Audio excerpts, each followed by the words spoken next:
Buenos días, espero que estéis bien y muchas gracias por acompañarnos en este cuarto episodio de Un Café Con del 2023, desarrollado en formato tanto presencial como online. Esta iniciativa, impulsada por AID Madrid, tiene como objeto tratar los temas de actualidad y de interés a través de la experiencia, el liderazgo y el ejemplo de nuestros invitados e invitadas. En nuestro café de hoy proponemos un nuevo episodio de Perspectivas para hablar sobre la era digital en las empresas, siempre desde la perspectiva de una amplia y exitosa experiencia ejecutiva en las diferentes áreas como la computación, las comunicaciones y las soluciones vistas desde el prisma de los negocios.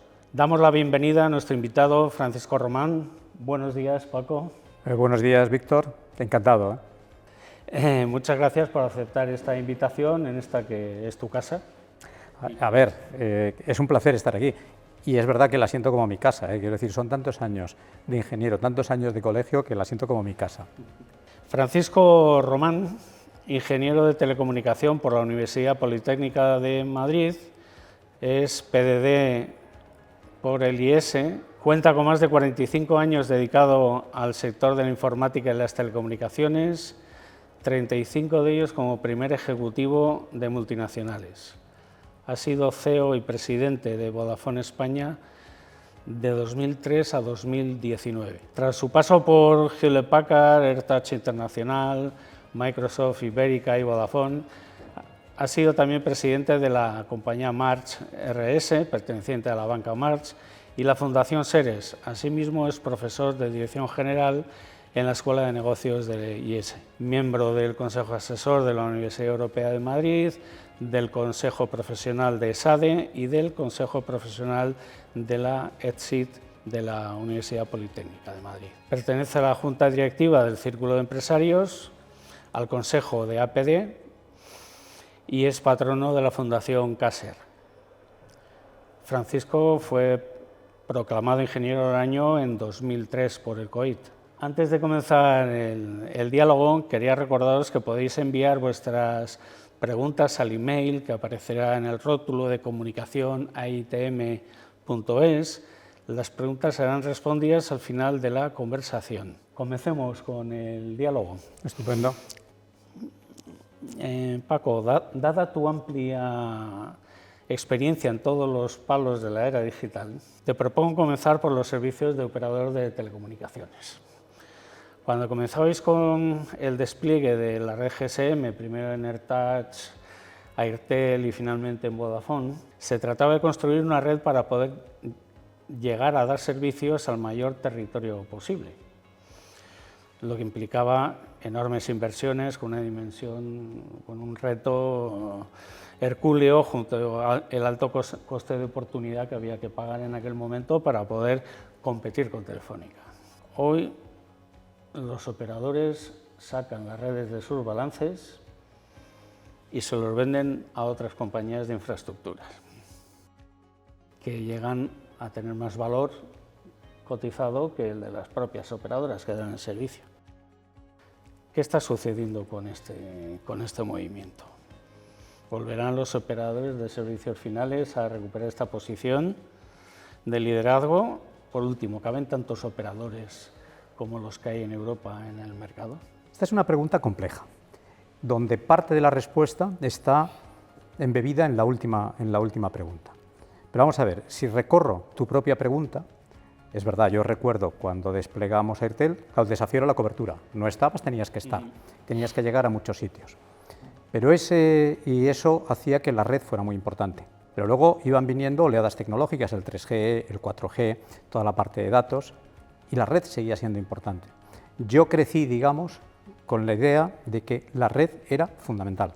Y cuando construimos Airtel y desafiamos el monopolio de Telefónica, decidimos que la red iba a ser una ventaja competitiva, es decir, queríamos tener una red mejor. Y me recuerdo a mí mismo, porque entonces era una cosa que era Chief Operating and Technical Officer y responsable de todas esas cosas, me recuerdo a mí mismo en público y con la prensa explicando por qué nuestra red iba a ser mejor y hablaba desde detalles macro de diseño a pequeños detalles de que íbamos a poner tales cables y la distancia, es decir, la red era muy importante. Entonces, hoy los operadores la sacan, como dices tú, de los balances. Es que no es importante. Yo digo, no, ¿qué va? La red es fundamental. O sea, la red, toda la infraestructura es fundamental. Estamos en la sociedad del conocimiento, no hace falta que lo diga. Pero el mundo se ha complicado, al menos para los operadores, al menos en dos sentidos. Uno, lo que podríamos llamar cadena de valor ha aumentado el número de capas enormemente y no es fácil controlar todas esas capas. De manera que incluso te puedes preguntar, el cliente que antes era un cliente mío, de Vodafone, Telefónica, Orange, quien fuera, era mi cliente, ¿hoy de quién es? De una compañía que ofrece servicios sobre mi red, de otra que hace no sé qué, del Netflix de turno, o mío, o no sé qué. Yo le facturo, yo tengo los datos, tal, pero no es tan claro. Y además la gestión de esas multicapas, digamos, y o sea, el tener muchas más fases en lo que es la cadena de valor, complica mucho la gestión. Pero hay otro elemento, esta es una dimensión, y la otra dimensión es la competencia. No me quejo yo de la competencia, yo siempre he abogado, o sea, la competencia es estupenda, es dinamizadora y tal. Pero en Europa, y tiene que ver con tu último punto, tenemos una obsesión por la competencia que, en mi opinión y en la opinión de muchos, tiene desenfocado el tiro. Porque hace muchos años que el objetivo principal de las autoridades regulatorias, tanto a nivel europeo como en las nacionales, es la proliferación de marcas para conseguir que el precio final para el consumidor final sea lo más bajo posible. Yo abriría un paréntesis para decir, esto es una cosa para hacérselo mirar en Europa, porque Europa, probablemente el proyecto político más fascinante del siglo XX, la construcción del territorio europeo, llega un momento en que deja de evolucionar el proyecto de construcción europea, tienes una burocracia construida con grandes profesionales enorme y entonces deriva de mirar a los ciudadanos a mirar a estos ciudadanos como clientes a los que ha de proteger y de alguna forma infantiliza a los ciudadanos y se obsesiona con los precios y tal. Y de eso surge una proliferación regulatoria que hace que en términos competitivos ya no puedas competir fácilmente con la creación de valor, sino que te vas desplazando hacia el low cost. Y esto es lo que hemos visto con la aparición de muchísimas marcas, la aparición del low cost y tal. ¿Cuál es la consecuencia? Los márgenes te bajan y tienes serios problemas con el CAPEX. Esta es para mí la explicación. Si nos preguntamos, ¿es que la red no vale? Pues en términos ahora mismo, en términos bursátiles, es decir, concebido el valor como expectativas de futuro. Caramba, claro que vale. Y no hay más que ver que es que el valor se ha desplazado hacia esas compañías de infraestructuras. Luego, el mercado sigue pensando que eso vale, pero hemos destrozado el valor de los operadores. Y esto es un drama, pero ya no es un drama para los operadores. O sea, que sea un drama para los operadores les puede preocupar a ellos, pero es que es un drama para nuestra sociedad. Si necesitamos desarrollar esa sociedad del conocimiento, si necesitamos competir en un mundo global, necesitamos poderosas infraestructuras de telecomunicación. Y entonces necesitamos inversiones jugosas, necesitamos CAPEX. Lo que no pueden ser es que las compañías estén ahogadas porque el roce, es decir, sus retornos frente al coste de capital, etcétera, sean tan ridículos que se cuestionan lo más elemental, que es, por ejemplo, desplegar 5G agresivamente. Entonces, con eso corremos el riesgo de perder trenes muy importantes, ¿no? Y esto es lo que te puedo decir. Nos hemos quedado con este modelo en Europa sin gasolina para hacer funcionar la máquina de la inversión, ¿no? El CAPEX al final tiene que llegar por alguno de los puntos y no está siendo por parte de los operadores porque no se generan los márgenes. Claro, pero entonces, ¿quién pone el CAPEX? Y entramos en discusiones filosóficas, que si el fair share, que si no sé qué, pero mientras tanto el tiempo va pasando. Y esto es Europa debe aprender esta lección, todos debemos aprender esta lección. No es la primera vez que nos proponemos como continente, en la Unión Europea, como una pretensión de mercado, aunque sean muchos mercados contiguos y tal, pero una pretensión de mercado único, etcétera, nos proponemos un liderazgo en lo tecnológico, un liderazgo en lo digital. Acuérdate de la cumbre de Lisboa, íbamos a liderar eso. ¿Y qué ha pasado? Pues ha pasado que nosotros seguimos regulando mucho, proponiendo no sé qué, proponiendo no sé cuántos, y el mundo sigue avanzando y nos adelantan por la izquierda y por la derecha. Y lo que antes era un continente que generaba mucha tecnología con grandes compañías, etcétera, ha visto cómo la parte de producción de la industria de telecomunicaciones, algo queda, brillantemente, hay compañías espléndidas, pero pocas, pero se ha ido enormemente hacia Asia, y todas de esas capas de las que yo hablaba, todo eso que tiene que ver con el infotainment, el no info no sé qué, el info no sé cuántos, el internet y tal, eso viene de otro continente y nosotros lo disfrutamos, pero no generamos, ¿no? Hombre, es para hacérselo mirar.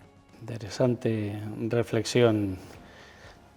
Vamos, que difícilmente van a seguir cabiendo tantas compañías en el... Es que no tiene sentido. En el mercado Siempre se hacen estos salen números. los números. Claro, tú dices, en Estados Unidos hay 3 o 4, dependiendo cómo lo cuentes. En China.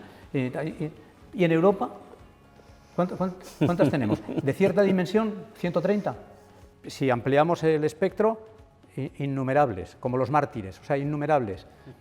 Y claro, no puede ser, porque tú necesitas, o sea, es elemental que necesitas economías de escala, economías de alcance, que compites en un mundo global, es elemental. Entonces, si no alientas determinados procesos de concentración o no los permites o no sé qué, pues a lo mejor consigues como fin último eso del precio al consumidor más bajo posible, pero es un enfoque equivocado de los beneficios de la competencia. Muy bien, cambiemos de tercio. Muy bien. Vámonos al sector de las aplicaciones informáticas, del software.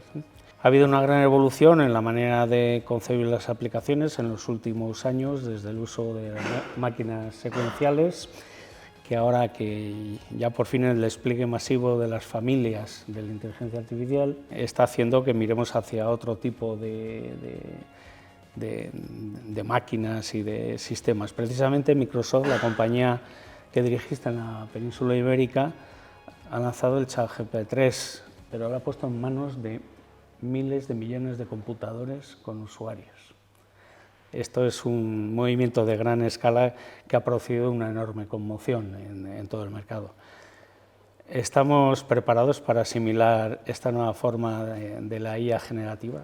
Es una de las familias, pero que ahora mismo es la que nos preocupa, que se expresa en los principales idiomas, maneja multimedia, genera código para las máquinas.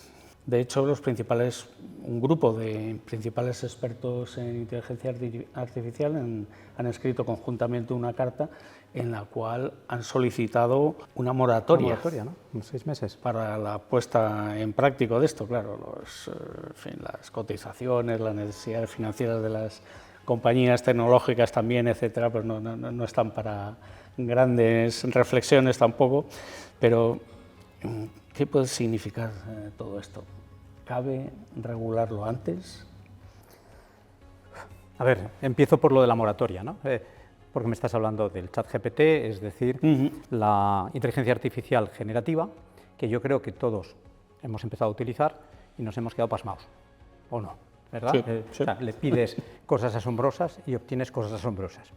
Te das cuenta de que en las cosas asombrosas notas los sesgos. Te das cuenta de que, dada la construcción algorítmica por recurrencia, por acumulación de datos existentes o de párrafos existentes, de alguna forma abunda en las opiniones mayoritarias, abundan y se pueden cometer errores. Cuando lo vuelves a pedir que te genere una nueva y tal, aparece enseguida. Ahora, ¿no? es fascinante, ¿no?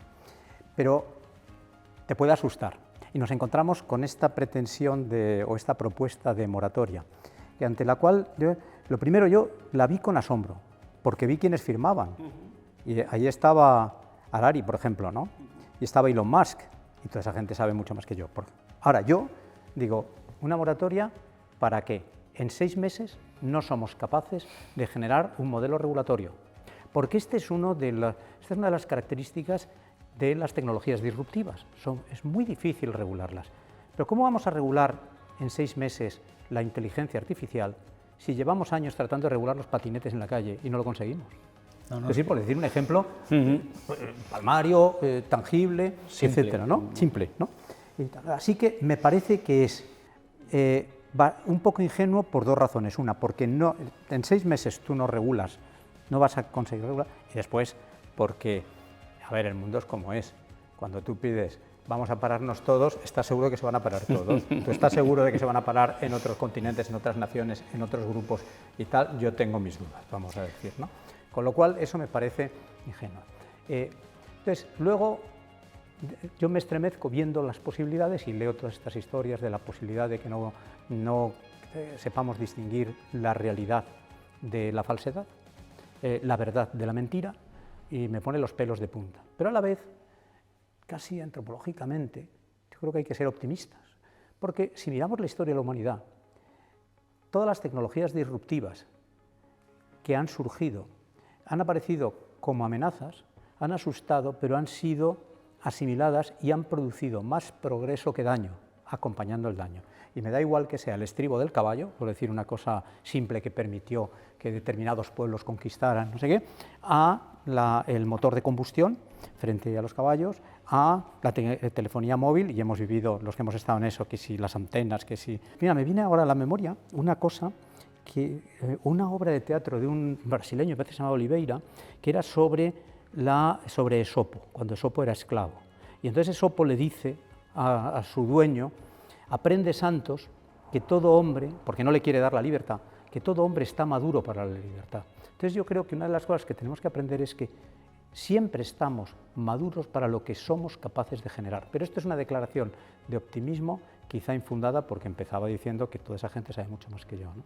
Ahora, es decir, no me cabe duda de que tenemos que, y el otro día, mira, una ilustre compañera nuestra, Nuria Oliver, ¿no?, le leía en un artículo que, claro, es imperativo definir los límites éticos y políticos de la inteligencia artificial. Y yo no puedo estar más de acuerdo, lo que pasa que esto me pasa mucho en mi propia casa, que digo, esto es lo que tenemos que hacer, y luego... Dices, vamos. Sí, habría que, ¿no? Me gustaría ser concluyente, pero no lo puedo ser. O sea, ya sé que se abren unas puertas casi hacia el infinito, y confío en que si hasta ahora hemos logrado controlar y utilizar las tecnologías que hemos generado como humanidad, sigamos haciéndolo, pero sé, como todos, que esto tiene enormes interrogantes y algunas preguntas que nos hacemos son pavorosas. Vamos ahora a hacer una pequeña introspectiva. Hacemos un paréntesis en estos temas tan interesantes para hablar de tu experiencia vivencial. ¿Qué te motivó a acudir a los estudios de telecomunicación entre todas las posibilidades que había en la universidad en aquel momento? ¿Hubo alguna chispa, algo que te pudo motivar? Y cuéntanos, para los que nos están viendo y oyendo, si tu referencia les puede servir de inspiración. Como casi todos, cuando empiezo la carrera yo era muy joven, era joven, feliz e indocumentado, iba a cumplir 17 años y no tenía ni puñetera idea de qué hacer. Sí tenía afición a una serie de materias, por ejemplo, las matemáticas me gustaban mucho, la física me gustaba mucho, pero la literatura y la filosofía me gustaban mucho. Y eso me generaba dudas sobre hacia dónde tirar, porque yo no quería sacrificar ninguno de estos aspectos. Para mí fue vital, para mí fue decisivo el ejemplo de mi padre. Mi padre era ingeniero de minas, había dirigido muchas compañías, y en su casa, o sea, en nuestra casa, había montones de libros, se oía mucha música, y él siempre fue un hombre muy culto y fue ingeniero. Es decir, que yo, de alguna manera, lo que veía es que ambas cosas eran compaginables, ¿no? Pero en mis conversaciones con mis padres, decía, es que estoy dudando, y no exagero, ahora explicaré por qué Teleco, entre Teleco y filosofía pura. Yo, fíjate si estaba orientado, ¿no? ¿Qué me decidió? Hacia la ingeniería, esa sensación de que eran cosas aplicables. Yo no tenía una vocación, o sea, yo luego, la mayoría de mis amigos en Teleco eran gente que cacharreaba, que luego hacían software. Yo software sí, eso sí me gustó, pero que cacharreaban, que tenían mucha curiosidad. Yo no tenía una especial vocación. Sin embargo, me gustaban las materias básicas, me gustaba que la idea de que fueran aplicables a la vida, a la mejora de las situaciones, etcétera. Y ya, en concreto, Teleco lo asociaba a una vaga, digo vaga porque no me era fácil de definir, idea de futuro. Y entré en la escuela, lo pasé muy bien en la escuela, en todos los aspectos, o sea, con las materias, con los profesores, con el club deportivo, con no sé qué, con todo, lo pasé muy bien, pero es que luego he disfrutado enormemente en la carrera. Nunca he sido un buen ingeniero, pero he estado rodeado de muy buenos ingenieros y he visto que es una carrera fantástica porque te estructura mucho la mente, te prepara para abordar problemas en lo que pueda ser el edge, o sea, en la línea de la frontera tecnológica, no ya problemas sobre un terreno conocido, sino cuando están apareciendo nuevas tecnologías, nuevas posibilidades, eso, y tienes una mentalidad práctica para solucionar y abordar cosas ahí, que eres muy adaptable y que puedes hacer muchísimas cosas. Yo le he pasado, empecé a currar a los 18 años, tengo 68, sigo trabajando y siempre lo he pasado muy bien. Y le debo muchísimo a la escuela, vamos, y a nuestra profesión. Soy un enamorado de nuestra profesión sin tener vocación de esta profesión. ¿Qué les contarías a los que están dudando? ¿Y qué hago? ¿Y entro y no? A los que están dudando. Claro, a ver, yo a los que están dudando lo primero que les diría es, oye, ¿tú tienes una vocación o no? ¿Tú tienes vocación clara? Si tienes una vocación clara, síguela. Y ahí me gusta mucho el final de un poema de Goethe que dice, sea lo que sueñes hacer o quieras hacer, empiézalo. La audacia contiene fuerza, genio y magia, ¿no? Entonces, lánzate. Y si tu vocación pasa por aquí, fenomenal. Pero claro, tú me preguntas a los que dudan y esto. Entonces, yo diría, mira, yo te puedo contar mi vida. No te voy a contar mi vida porque es un rollo, soy el abuelo Cebolleta, pero esta es una carrera muy plural, muy abierta en cuanto a que te abre las tragaderas, muy rigurosa, es decir, que te formas con mucha seriedad y vas a poder hacer cualquier cosa. Y te va a situar, como te decía, en la frontera o en la vanguardia de la evolución tecnológica, que es uno de los grandes puntos de nuestro tiempo. Hay carreras que te preparan también, hay otras carreras y otras ingenierías que te preparan fantásticamente desde el punto de vista de estructura mental, de articulación, de no sé qué, tal. Pero no están tan como la nuestra, asomándose al futuro constantemente. Y cuando te asomas al futuro constantemente es que eres parte de la construcción de ese futuro y eso es muy divertido. Y entonces yo les animaría a la gente por eso. Pues mandamos el mensaje de ánimo y de... Lo que sí hay que decir es, esta carrera es dura, pero vale la pena. Es decir, pero claro, esto está implícito en la ecuación. Hay que seguir estudiando todos los días, ¿verdad? Investigando. Bueno, sí. Tú dices una vez que has acabado. Claro, no paras. Sí, claro. No paras. Hombre, si nos preguntamos tú y yo, ¿no? Y con nuestros amigos, ¿cuánto de lo que estudiamos entonces lo hemos ido utilizando después de 5 años o así? ¿Y en qué se parecen las cosas? Claro que tienes que estudiar. Pero me refiero que en la propia carrera, que es una carrera que es exigente. Adiós, gracias. Es una carrera exigente y eso es parte de la preparación, ¿no? Muy bien, pues volvamos a la actualidad. Muy bien. Que tenemos cambios, incertidumbre, la globalización que cambia de dirección, la reciente pandemia, una guerra en las fronteras de la Unión Europea, crisis energéticas, está provocando que sea difícil comerciar y operar en muchos de los países y las cadenas de aprovisionamiento se están redefiniendo constantemente desde entonces. Está en riesgo el modelo de globalización que dábamos por hecho y en el que tanto has participado desde estos diferentes ángulos. Volvemos a los bloques y a las regiones como anteriormente. Y un último punto que es sobre el proyecto de soberanía digital europea. ¿Cómo puede afectar esto al proyecto de este gran invento del siglo XX, que es la Unión Europea? Yo creo que la globalización ha sido una de las cosas fantásticas que ha existido siempre, una tendencia globalizadora, pero que en las últimas décadas ha generado enorme bienestar repartido, o sea, y prosperidad, porque nosotros nos quejamos aquí en nuestro país, los países de nuestro entorno y tal, pero hay que ver cómo ha prosperado el mundo, cómo es que hubo años en que cientos de millones de personas pasaban el umbral de la pobreza. Es que la calidad de vida ha mejorado en cosas. Conviene leer a los nuevos optimistas, a Pinker y esta gente, y ver los datos que te dan de todo tipo, ¿no? Es decir, pues cuánto dedicaba una persona típicamente, en casi todas las sociedades, las mujeres, al lavado, y dedicaban, yo qué sé, no sé cuantísimas horas a la semana, ¿no? Cuánto se dedica hoy día y, por lo tanto, cómo se libera ese tiempo, y eso tiene que ver con la tecnología, con la globalización, con todo eso. Ahora bien, han ocurrido muchas cosas y señalaría la pandemia, el COVID puñetero, ¿no? Como uno de los principales responsables de la puesta en cuestión de esto y la aparición quizá de bloques, de recelos y así. ¿Está en peligro? Yo quiero creer que el modelo de globalización se mantendrá, porque tiene muchas más ventajas que inconvenientes. Y entonces hay una sabiduría subterránea, hay una fuerza invisible que te lleva allí hacia donde consigues mayores beneficios. Con eso dicho, creo que también hemos aprendido lecciones. Yo antes citaba el COVID y la pandemia, y una de las lecciones es que no puedes confiar tanto, es decir, tú decías, se han roto cadenas de suministro y tal. No, tienes que tener salvaguardas, tienes que tener alternativas. Quizá el planteamiento era alegre y confiado y un poco ingenuo, y nos hemos estrellado.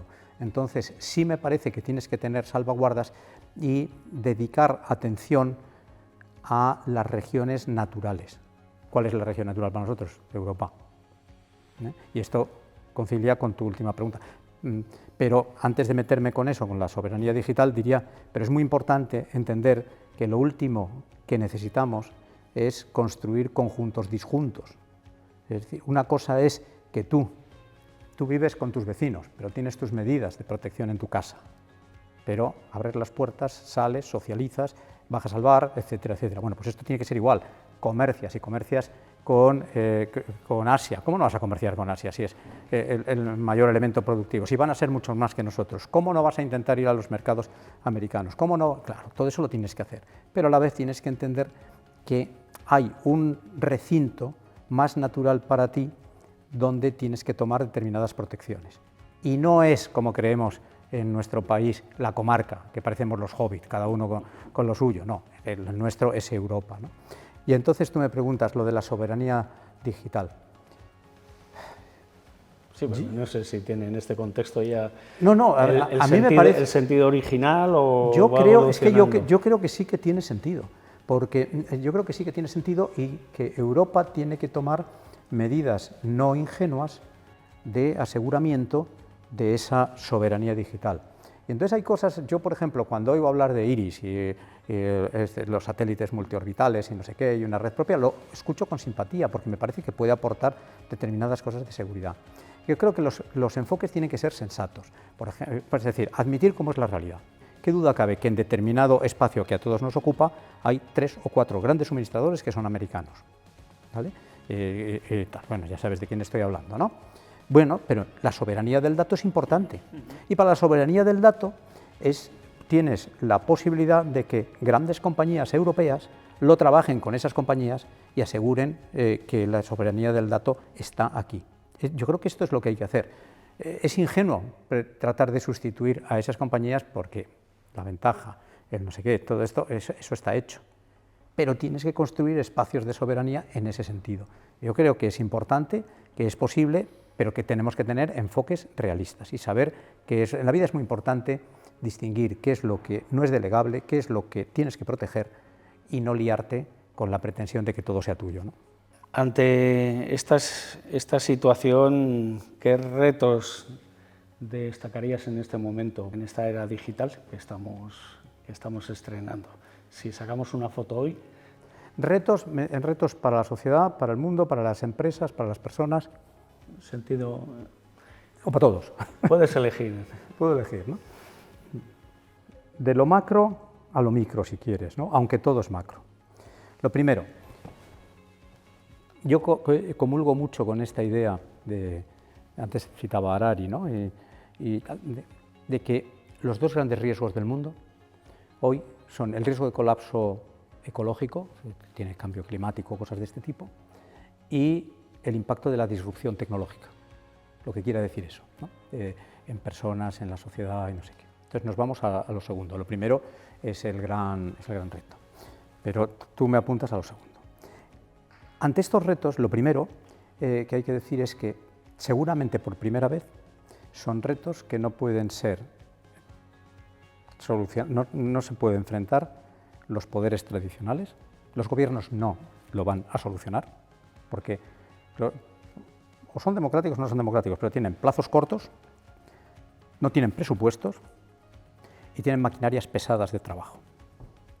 Pero son importantes porque pueden marcar tendencias, pueden regular, pueden incentivar sobre todo determinadas acciones. Entonces hace falta una sociedad civil fuerte, hacen falta empresas, que las empresas son las que crean prosperidad, las que marcan y dejan huella, las que consiguen los avances, hacen falta empresas con propósito, y el propósito quiere decir que tengan una misión que trasciende su propio negocio.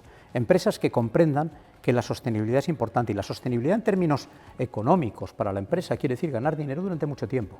Y para ganar dinero durante mucho tiempo tienes que legitimar tu existencia. Y para eso la huella de tu existencia tiene que ser positiva y crecientemente positiva. No basta con construir valor económico, eso es ingenuo, porque tú actúas en una sociedad y entonces ese impacto tiene que ser positivo, tienes que medir ese impacto, y por eso todo esto del ESG y tal. Hay cosas importantes, a mí me parece que es la primera vez que la humanidad globalmente tiene un marco de respuesta con todo esto de las ODS, los ODS, ¿no?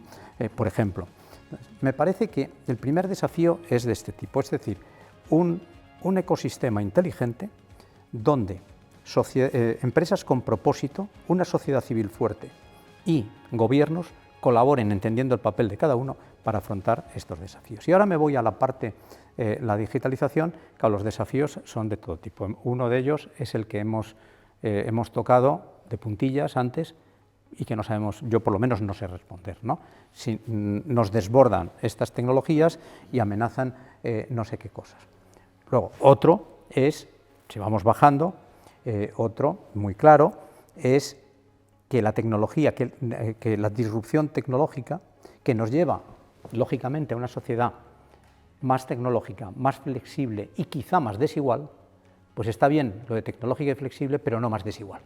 Luego, la tecnología tiene que ser un elemento de igualación, de creación de prosperidad y de igualación. Ese es un gran desafío que conecta con lo primero, porque es de respuesta global. Luego, en las empresas, ¿qué te voy a decir? Es vivir la digitalización, que no consiste solo en adquirir capacidades digitales, sino capacidades de liderazgo digital para que tu futuro sea digital. Pero luego tenemos otro, que yo diría es social y que a mí me obsesiona, que es cómo afrontamos esta transformación cultural esencial de las personas, de todos nosotros, que vivimos en un mundo en el que parece que tenemos un pacto diabólico, que consiste, es como si el diablo nos hubiera dicho, un poco lo de Dorian Gray, pero llevado al conocimiento. Dice, mira, tú vas a tener acceso a todo el conocimiento del mundo, cuando quieras, todo. Antes hablaba de Sopo y tal, pero es que me da lo mismo, el partido del Madrid de ayer, yo soy del Atleti, pero bueno, está bien, ¿no? Lo que quieras, todo. La única condición que te pongo es que jamás te concentres en nada. Y eso cambia por completo la pauta de evolución cultural. Nos mueve de conocimiento en profundidad a conocimiento superficial, diletante.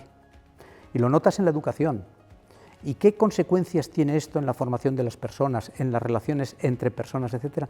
Yo no sé responder, pero a mí me parece que es un enorme desafío, porque cambia la aguja de marear que hasta ahora nos había guiado culturalmente y socialmente, ¿no? Sí, el tema que comentas de los nuevos roles y de cómo distribuir la riqueza con estos nuevos modelos que vayan a ocurrir, con esta formación superficial, homogénea,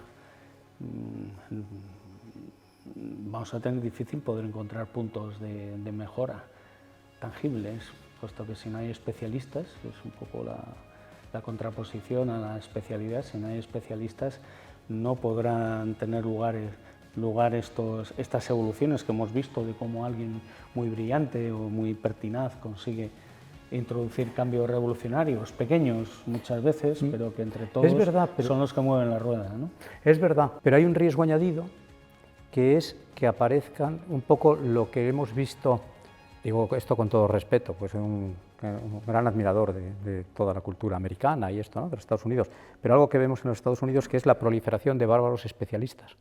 Es decir, que uno que es especialista y es muy bueno en lo suyo, que puede tocar el violonchelo como los dioses, pero que si le preguntas, no digo quién descubrió América o cualquier cosa de estas, No solo no lo sabe, sino que no le importa. Entonces, eso es peligroso, porque entonces la conexión de los puntos sueltos, la conexión entre las personas, la conexión de la actividad de esos especialistas y tal, está un poco en riesgo, ¿no? Entonces, eso, no sé si es una preocupación ridículo metafísica, pero yo la tengo. Sí, porque para hilvanar todas estas generaciones de valores concretos, ¿no?, que son los que terminan movilizando el cambio, pues con estas sociedades tan homogéneas en el conocimiento, en el pensamiento, etcétera, pues tan líquidas, ¿verdad? Parece que es un nuevo reto, ¿no?, que no teníamos. Estábamos con el binomio este tradicional de especialista, pero que no sabe dónde están los continentes, y luego el que solo oye información de periódico, ¿no?, o de radio. Ahora hay una nueva incorporación, que es toda esta información y esta formación de las personas a través de lo que corre por las redes sociales y por Internet. Claro, eso genera, leí que, no sé hasta qué punto es cierto, el periodo medio de atención de un crío de 12 años es de 8 segundos. Claro, esto, poca fijeza, poca concentración, poca profundidad vas a lograr así, ¿no? Pero bueno. Bueno, igual entre eso y ChatGPT, pues se consigue ir aprobando los exámenes, ¿no? Y para las asociaciones profesionales dentro de la sociedad civil, ¿qué papel destacarías que debemos realizar? Mira, yo antes decía, hablaba de la importancia de tener una sociedad civil fuerte. Algo que en España no acabamos de creer y tal, ¿no? Las asociaciones profesionales yo creo que son uno de los elementos de una sociedad civil fuerte. Yo creo que